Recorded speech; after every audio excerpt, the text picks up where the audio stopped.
She thought she could have a black man removed from first class with just a few carefully chosen words, until he calmly reached into his pocket and flashed his FBI badge. Patricia Langford strolled through Dallas-Fort Worth International Airport, her designer carry-on gliding smoothly behind her.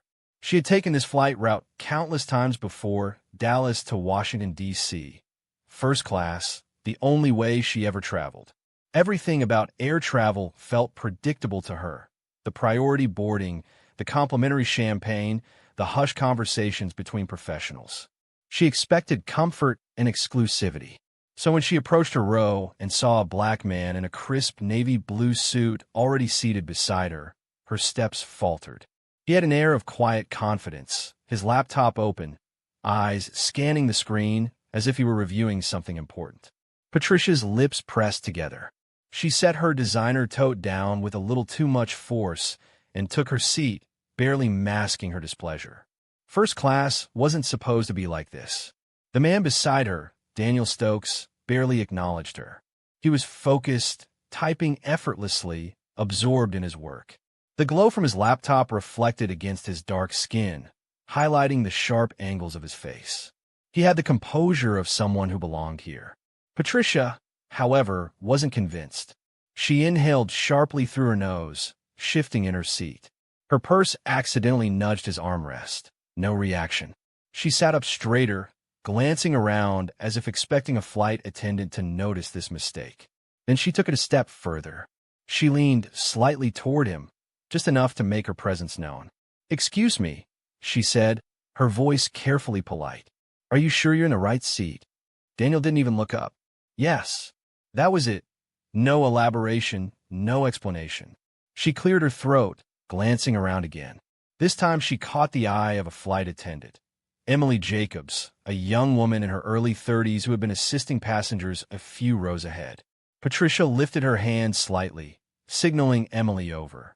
Daniel sighed, subtle but noticeable. Emily approached with her usual professional smile. "Is everything all right, ma'am?" Patricia forced a small chuckle, shaking her head as if she found the situation amusing. "I think there's been a little mix-up. I believe this gentleman is in the wrong seat." Emily glanced at Daniel, who finally paused his typing and looked up. His expression was unreadable, but there was something in his eyes, not surprise, not confusion, something else. Emily pulled out the passenger manifest from her tablet, quickly scanning the seat assignments. "Actually, Mr. Stokes is in his correct seat," she said politely. "Your ticket says 2A, and he's in 2B. Patricia blinked. Her fingers tightened around the edge of her armrest. "That's odd," she said, forcing a laugh. "Are you sure?" Well, I just assumed," Emily smiled, already sensing where this was going. "I'm sure, ma'am. Everything looks correct." Patricia's face twitched. Her carefully controlled expression wavered for a fraction of a second before she smoothed it over with a tight-lipped smile. "Well," she exhaled, "I suppose mistakes happen." She turned back toward the window, but she wasn't done, not even close. Daniel, meanwhile, had already gone back to work. Emily hesitated for a second, sensing the tension, then gave Daniel a quick nod before stepping away. But Patricia was stewing. Her fingers tapped against her knee. Her breath was shallow, eyes darting toward the flight crew, then back to Daniel. He wasn't reacting. He wasn't explaining himself or offering any reassurances. He wasn't playing into the little game she had expected him to play. That made her angrier. She wasn't the kind of woman to let things slide. But Patricia isn't the type to suffer in silence. She decides to take action. Patricia sat stiffly, arms crossed over her chest, her mind racing. This wasn't right. She had flown first class for decades, and never, not once, had she been put in a situation like this. The man beside her wasn't doing anything wrong, but that didn't matter to her. He didn't belong. Her breath came faster, her irritation bubbling just beneath the surface. She couldn't just sit here and accept this. She pressed the call button. A soft chime sounded overhead, and Emily Jacobs reappeared a few moments later, her smile the same as before, professional and warm. "Ma'am, is there something I can help you with?" Patricia kept her voice low, her tone carefully measured. I'd like to request a seat change. Emily blinked. Oh, are you uncomfortable?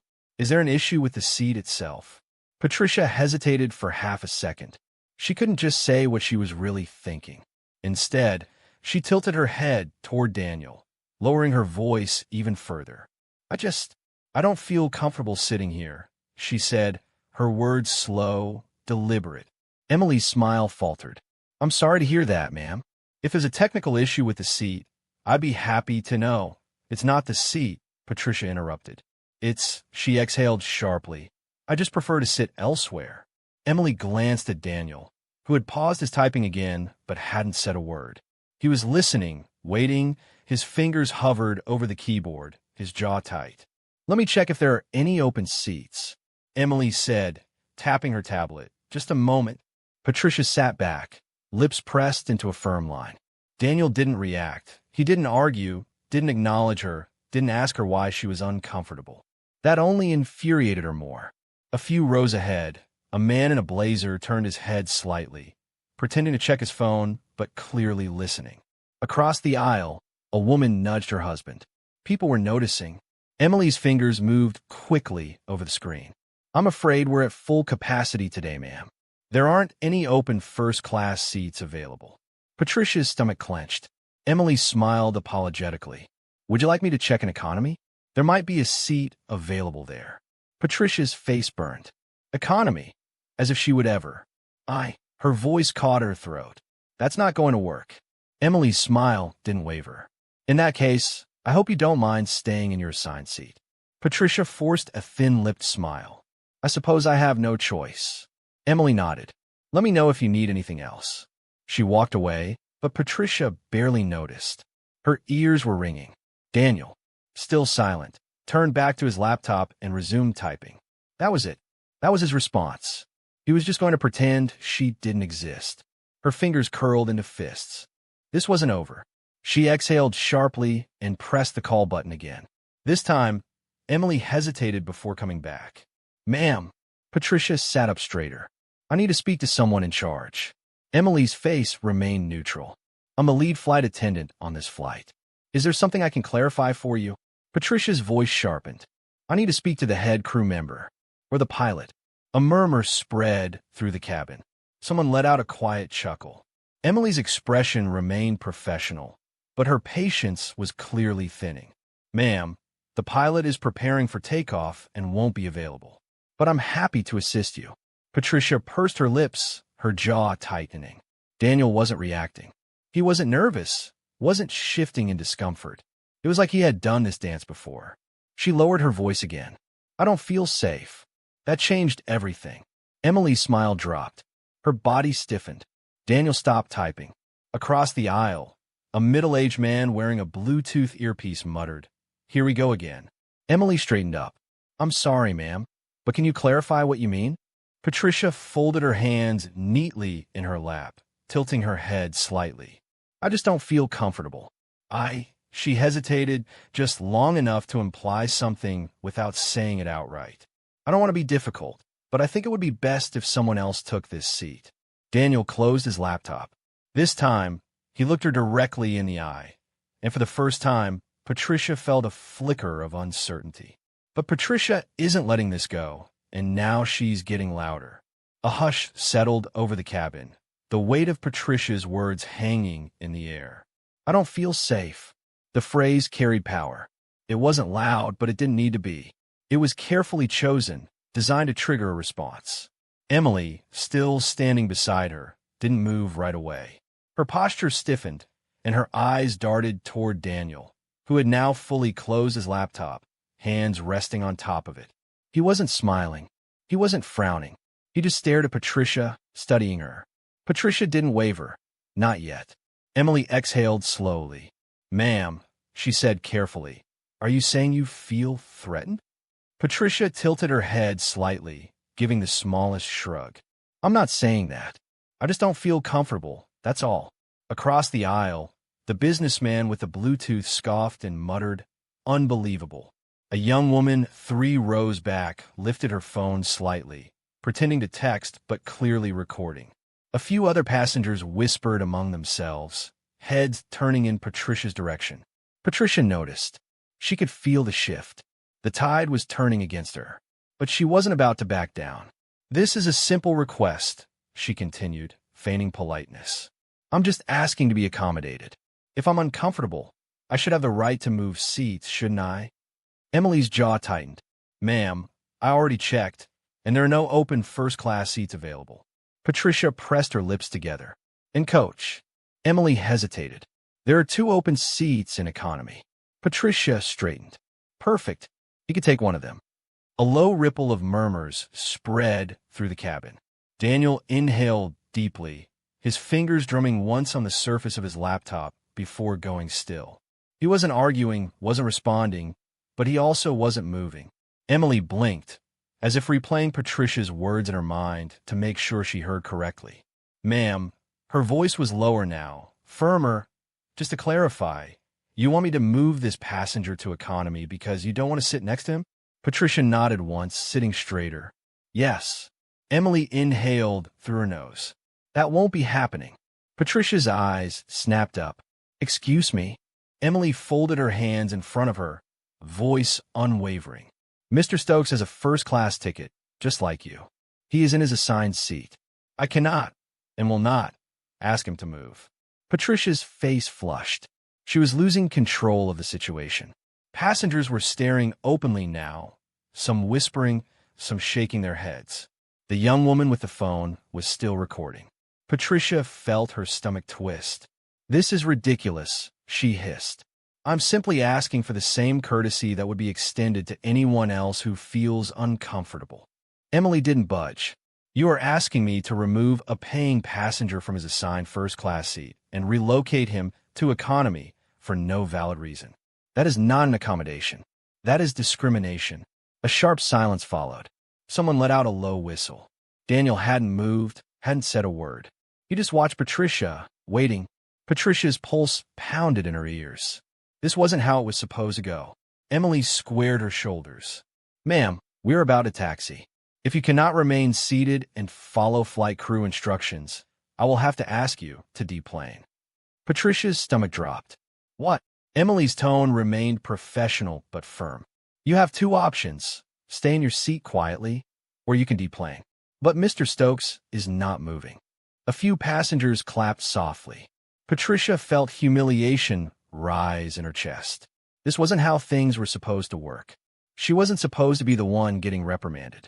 She opened her mouth, ready to argue, but before she could, Daniel reached into his pocket. He pulled out a leather case, flipped it open, and held it up. And just like that, everything changed. A gold FBI badge gleamed under the cabin lights. The air in the plane shifted.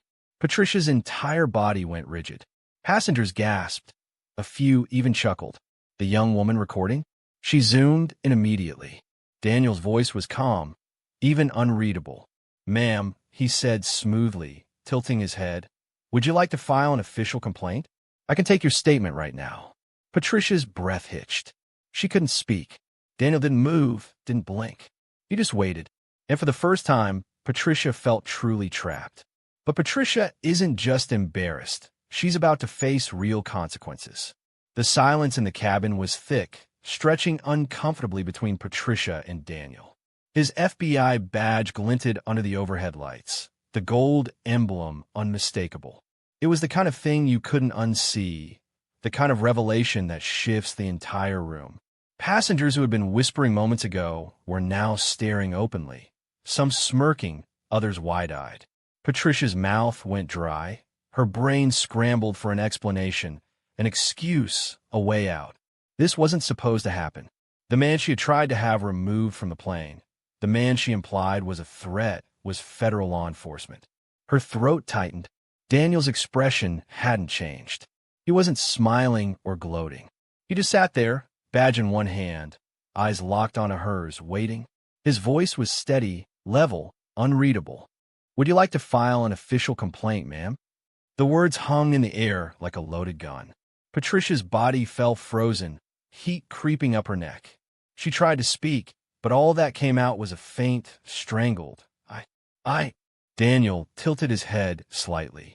"You said you felt uncomfortable," he continued, tone polite but sharp. "That's a serious allegation on a federal flight. If you believe I've done something inappropriate, I'd be happy to take your statement." Patricia's stomach dropped. She could feel it happening. The shift. Moments ago, she had controlled the narrative. She had expected sympathy, expected someone, anyone, to take her side. But now she was the one under scrutiny. A man, too, rose ahead, let out a low chuckle. "Oh, this is priceless," he muttered, shaking his head. The young woman recording zoomed in on Patricia's face. Emily, the flight attendant, stood nearby, arms crossed, her face carefully neutral. But there was something in her eyes, a silent understanding, a quiet expectation. She was waiting. Everyone was waiting. Patricia's breath came fast and shallow. She couldn't admit she had lied. She couldn't say she had made it all up just to get rid of him. But if she doubled down, if she pushed forward with her claim, she would be accusing a federal agent of being a danger on a flight. And that would come with consequences. Her hands trembled in her lap. Daniel hadn't looked away. Finally, after what felt like an eternity, Patricia shook her head, barely a movement. "No," she croaked. "No complaint." Daniel nodded once, as if he had expected that. Slowly, he closed his badge, tucked it back into his jacket, and reopened his laptop. Just like that, it was over, at least for him. For Patricia, the nightmare was just beginning. A few passengers murmured their approval. A couple even clapped softly. The businessman across the aisle smirked and went back to his newspaper. The young woman with the phone, she was already typing. Patricia could feel her heart pounding. She wanted to melt into her seat, to disappear, to go back in time and undo the last 10 minutes. But there was no undoing this. She had embarrassed herself publicly. She had been exposed. And worse, people had seen it, recorded it. Her eyes darted around the cabin, searching for an ally, someone who might offer a sympathetic look. No one did. Even Emily, the one person who had been patient with her, had lost the warmth in her expression. Patricia swallowed hard. She wanted to argue, wanted to say something to regain control. But she knew, deep down, there was nothing left to say. The flight wasn't even off the ground yet, and somehow she had already lost. But Patricia isn't just embarrassed. She's about to face real consequences. Patricia sat rigidly in her seat, staring straight ahead. Her breathing was shallow, her face burning. This wasn't just embarrassment. This was humiliation. Daniel had already moved on. He had flipped his laptop open again, fingers tapping calmly on the keyboard. It was as if she didn't exist. The rest of the cabin, however, they hadn't forgotten. Across the aisle, the businessman with the Bluetooth smirked to himself. The woman recording had stopped typing, but her phone was still angled slightly upward, as if waiting for Patricia to react. Even the flight attendants, the ones who were supposed to be neutral, had a different air about them now. Emily, the lead flight attendant, stood nearby, watching. Patricia felt it all. The weight of the stairs, the quiet judgment in the air. She had miscalculated badly. Her fingers twitched in her lap, her heart hammering. This wasn't just some minor misunderstanding she could smooth over with a forced laugh. And a dismissive wave. She had tried to have an FBI agent removed from his seat, on camera. The implications were settling in now, heavy in her chest. Her mouth was dry. Emily finally stepped closer, her tone still polite, but no longer soft. "Ma'am," she said, keeping her voice low, "I need to confirm that you are okay to remain on this flight without further disruption." Patricia stiffened. A handful of passengers glanced over, pretending not to eavesdrop, but absolutely listening. She wanted to snap, wanted to demand why she was the one being treated like the problem, when all she had done was express discomfort. But Daniel's badge had changed everything. She was trapped now. The power she thought she had gone. She forced her lips into what she hoped was a calm expression. "I'm fine." Emily's gaze lingered. Then slowly she nodded. "I'm going to hold you to that." Then she turned and walked away. Patricia exhaled shakily, clenching her hands together in her lap. It was over. At least that's what she thought. A sharp chime broke the silence. She looked up just as the young woman with the phone smirked at her screen and tapped twice. Patricia's stomach clenched. She knew that look. She had seen it on her own grandchildren's faces when they shared something online, something meant to spread fast.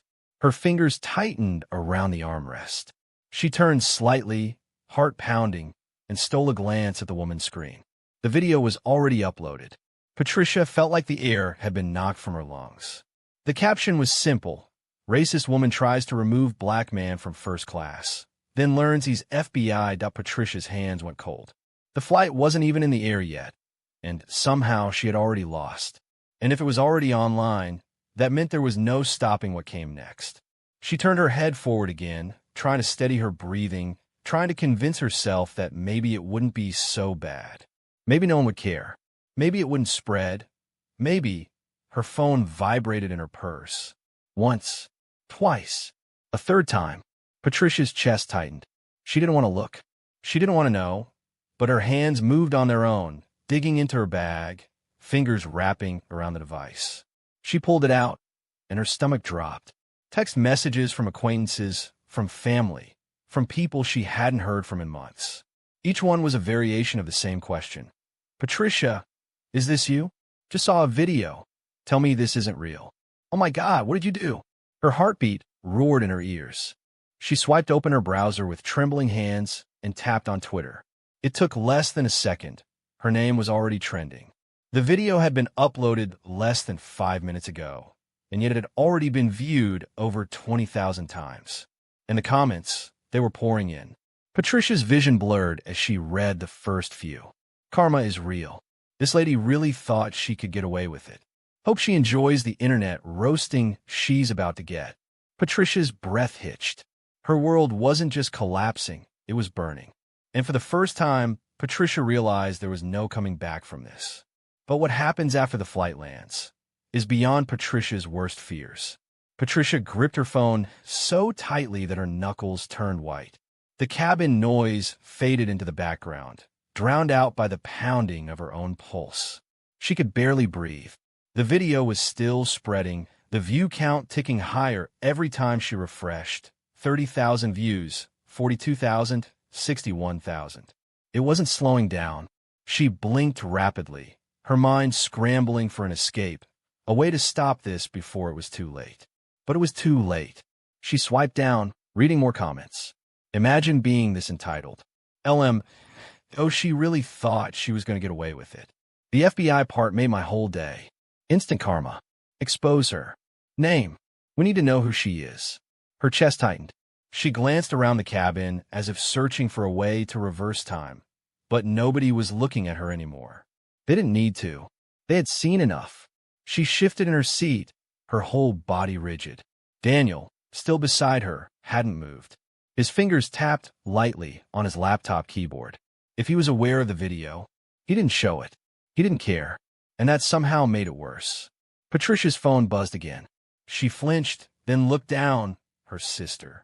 She hesitated, then pressed the decline button with a shaky finger. She wasn't ready for that conversation. She wasn't ready for any of this. The plane had barely even taken off, and yet her world was already collapsing around her. She exhaled sharply, forcing herself to stay calm. She needed a plan, a way to fix this. She could apologize. Maybe that would help. No, that would only fuel the fire. She could ignore it, pretend she hadn't seen the video. No, that was worse. Her mind raced, her thoughts colliding, spiraling. And then the pilot's voice came over the intercom. Ladies and gentlemen, we are beginning our descent into Washington, D.C. The local time is 5:43 p.m. Please ensure your seatbelts are fastened as we prepare for landing. Patricia's heart dropped. Landing. She had been so focused on the chaos inside the plane that she had forgotten what was waiting for her outside of it. She refreshed the video one last time, 0.97,000 views. Her name was trending.